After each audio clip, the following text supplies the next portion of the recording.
Okay, magandang araw po guys. Ito yung aking lulutuin ngayon. Ito yung magiging ulam namin ngayong tanghalian. Parang pinong dilis. Tapos bumili rin ako ng 2 pirasong ito, tambakol. Pirituin ko na lang guys. Gagawin kong parang sisig. Ayan. Ayan. Yung ukoy, lalagyan ko lang ng itlog. Basic lang, itlog, tsaka kunting harina. Ayan, tama na sa budget at napakamahal guys ng tinda sa palengke ngayon. Okay, start na natin.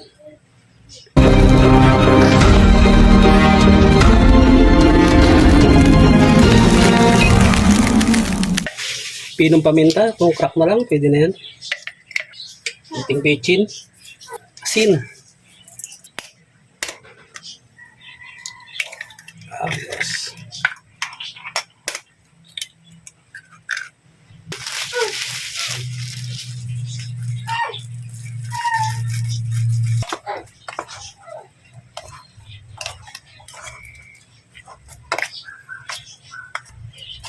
Medyo kulang ang bigyan pa natin ng konting harina.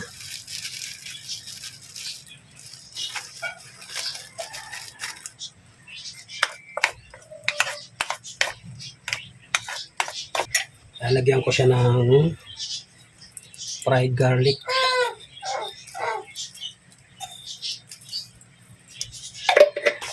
Yan, para masustansya pa rin. Okay, itlog. Isda. Okay na yan. Ito yung aking isda.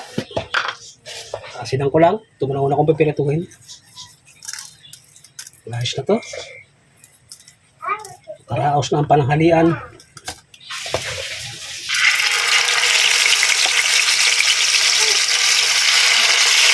Okay.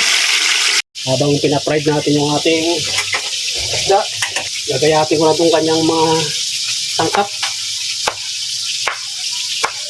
Simple-simple naman to.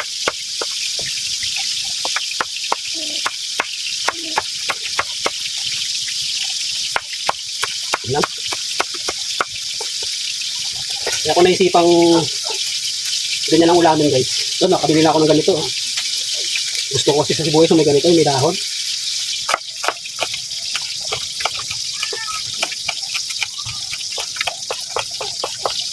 Tapos,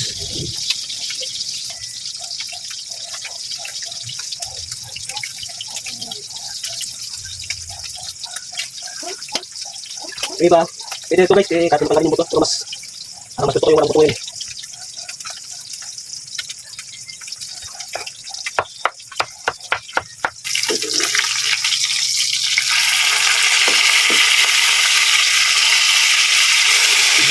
Ayan guys, luto na.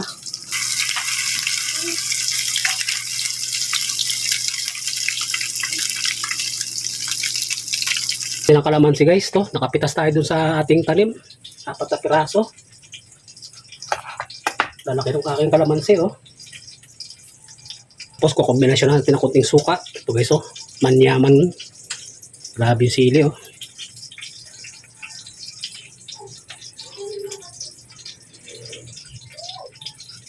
At paminta. Fried garlic. Kunting asukal. Balik pa rin muna natin yung ukoy natin guys. Ako kang namumula na.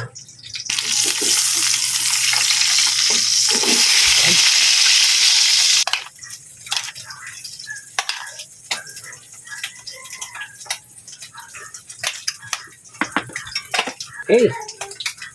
Ayan na. Ayos na yung ating sisig guys. Tapos na yung ating sisig. Ukoy na lang. Guys, ukoy na lang pipirituin natin.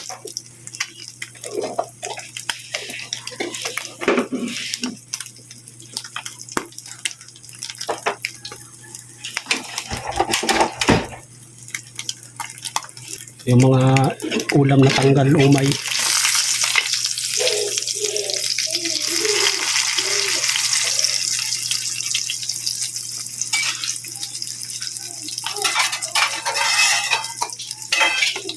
Yan na, last batch na yan.